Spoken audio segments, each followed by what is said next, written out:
ನಮಸ್ಕಾರ ವೀಕ್ಷಕರೇ, ನಾನು ಸೌಜನ್ಯ ರಜತ್. ನೀವು ನೋಡ್ತಾ ಇದ್ದೀರಾ ಆದ್ಯನ್ ಆರ್ಟ್ ವರ್ಲ್ಡ್. ನಿಮ್ಮ ಕಣ್ಣು ಅದುರುತ್ತಾ ಇದೆಯಾ ಅಥವಾ ನಿಮ್ಮ ಕಣ್ಣು ಬಡ್ಕೋತಿದೆಯಾ? ಇದರ ಹಿಂದೆ ಏನಾದರೂ ಅಪಶಕುನ ಕಾದಿದೆಯಾ? ಈ ರೀತಿ ಕಣ್ಣು ಬಡ್ಕೊಳ್ಳೋಕೆ ಕಾರಣವೇನು? ಈ ಎಲ್ಲ ಮಾಹಿತಿಯನ್ನು ನಾನು ನಿಮಗೆ ಕೊಡ್ತೀನಿ. ನನ್ನ ವಿಡಿಯೋನ ಕೊನೆವರೆಗೂ ನೋಡಿ. ಪದೇ ಪದೇ ಕಣ್ಣಿನ ರೆಪ್ಪೆ ಬಡಿದುಕೊಳ್ಳೋದು ಸಾಮಾನ್ಯ ವಿಚಾರ. ಆದರೆ ಈ ಬಗ್ಗೆ ತಿಳಿದುಕೊಳ್ಳಲು ಸಾಕಷ್ಟು ವಿಚಾರಗಳಿವೆ. ಜನರು ಆಗಾಗ್ಗೆ ಕಣ್ಣು ರೆಪ್ಪೆ ಮಿಟುಕಿಸುತ್ತಾ ಮಾತಾಡೋದನ್ನ ನಾವು ನೋಡ್ತೀವಿ. ಆದರೆ ಕೆಲವೊಮ್ಮೆ ಇದ್ದಕ್ಕಿದ್ದಂತೆ ಕಣ್ಣಿನ ರೆಪ್ಪೆಗಳು ಅದರುವುದು ನಮ್ಮ ಗಮನಕ್ಕೆ ಬರುತ್ತೆ. ಅನೇಕ ಮಂದಿ ಈ ವೇಳೆ ಏನಾದರೂ ಅಪಶಕುನ ನಡಿಬಹುದಾ ಅಂತ ಒಂದು ಕ್ಷಣ ಯೋಚನೆ ಮಾಡ್ತಾರೆ. ಆದರೆ ಇದರ ಹಿಂದಿನ ಕಾರಣವನ್ನ ತಿಳ್ಕೊಳ್ಳೋಕೆ ಪ್ರಯತ್ನನೇ ಪಡೋದಿಲ್ಲ. ಇದರ ಹಿಂದೆ ವೈಜ್ಞಾನಿಕ ಕಾರಣವಿದೆ. ಹಿಂದೂ ಧರ್ಮದಲ್ಲಿ ಅನೇಕ ಪುರಾತನ ನಂಬಿಕೆಗಳಿವೆ. ಇದನ್ನು ಕೆಲವರು ಮೂಢನಂಬಿಕೆ ಎಂದು ಪರಿಗಣಿಸುತ್ತಾರೆ. ಮತ್ತೆ ಕೆಲವರು ಅದನ್ನು ಪೂರ್ಣ ಭಕ್ತಿಯಿಂದ ನಂಬುತ್ತಾರೆ. ಅದರಲ್ಲಿ ಕಣ್ಣು ಅದರುವುದು ಕೂಡ ಒಂದು. ಯಾಕೋ ಕಣ್ಣು ಬಡ್ಕೋತಾ ಇದೆ ಅಂತ ಯಾರಾದರೂ ಹೇಳುವುದನ್ನು ನೀವು ಕೇಳಿರಬಹುದು. ಕಣ್ಣು ಪಟಪಟನೆ ಬಡಿದರೆ ಅದು ಶಕುನಗಳಿಗೆ ಸಂಬಂಧಿಸಿದ ವಿಷಯ ಎಂದರ್ಥ. ಕಣ್ಣು ಈ ರೀತಿಯಾಗಿ ಬಡಿದುಕೊಳ್ಳುವುದು ಎಂದರೆ ಮುಂದಿನ ಘಟನೆಯ ಬಗ್ಗೆ ಮಾಹಿತಿ ನೀಡಲಾಗುತ್ತದೆ ಎಂದು ಜನ ನಂಬುತ್ತಾರೆ.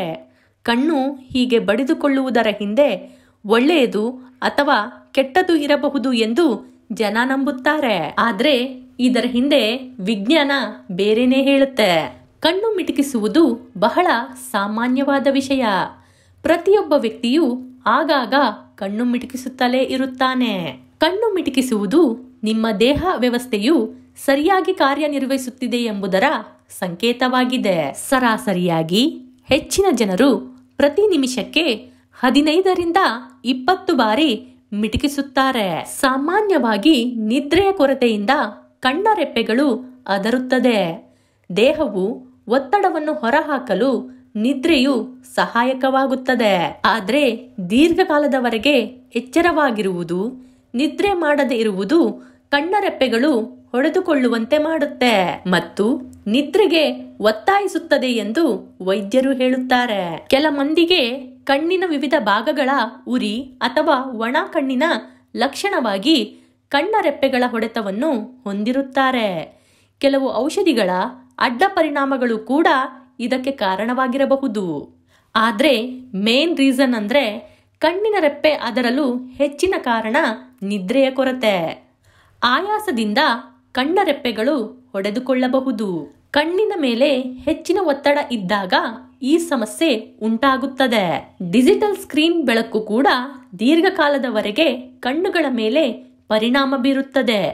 ಇದರಿಂದ ಕಣ್ಣ ರೆಪ್ಪೆಗಳ ಸೆಳೆತದ ವಿದ್ಯಮಾನವು ಸಂಭವಿಸಬಹುದು.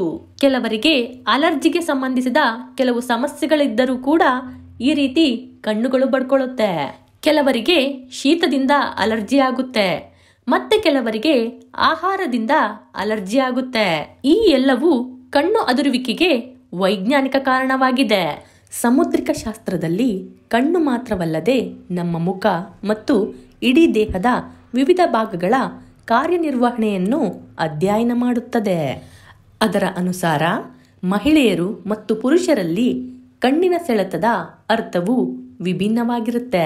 ಮಹಿಳೆಯರ ಎಡಗಣ್ಣು ಮತ್ತು ಪುರುಷರ ಬಲಗಣ್ಣು ಸೆಳೆತವನ್ನು ಮಂಗಳಕರವೆಂದು ಕರೆಯಲಾಗುತ್ತೆ. ಸಾಮುದ್ರಿಕ ಶಾಸ್ತ್ರದಲ್ಲಿ ಪುರುಷರ ಬಲಗಣ್ಣು ಹಾರುವುದು ಮಂಗಳಕರ ಸಂಕೇತ. ಇದಕ್ಕೆ ವಿರೋಧವಾಗಿ ಮಹಿಳೆಯರ ಬಲಗಣ್ಣು ಹಾರುವುದು ಅವರಿಗೆ ಅಶುಭದ ಸಂಕೇತ. ಮಹಿಳೆಯರ ಎಡಗಣ್ಣು ಹೊಡೆದುಕೊಂಡರೆ ಮಹಿಳೆಯರಿಗೆ ಮಂಗಳಕರವಾಗಿದೆ. ಕಾಕತಾಳೀಯವಿದ್ದಂತೆ ಕೆಲವೊಮ್ಮೆ ಇದರಂತೆ ಸತ್ಯ ಕೂಡ ಆಗ್ಬಿಡುತ್ತೆ.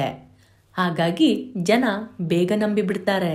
ಹಾಗಾಗಿ ಕಣ್ಣು ಅದರುವಾಗ ಹೆದರುವ ಬದಲು ನಿಮ್ಮ ಕಣ್ಣಿಗೆ ಏನು ಒತ್ತಡವನ್ನ ಉಂಟು ಮಾಡಿದ್ದೀರಿ ಅಂತ ಸ್ವಲ್ಪ ಯೋಚನೆ ಮಾಡಿ. ನನ್ನ ವಿಡಿಯೋ ನಿಮಗೆ ಇಷ್ಟ ಆಗಿದ್ರೆ ಲೈಕ್ ಮಾಡಿ, ಶೇರ್ ಮಾಡಿ, ಸಬ್ಸ್ಕ್ರೈಬ್ ಕೂಡ ಆಗಿ. ಧನ್ಯವಾದಗಳು.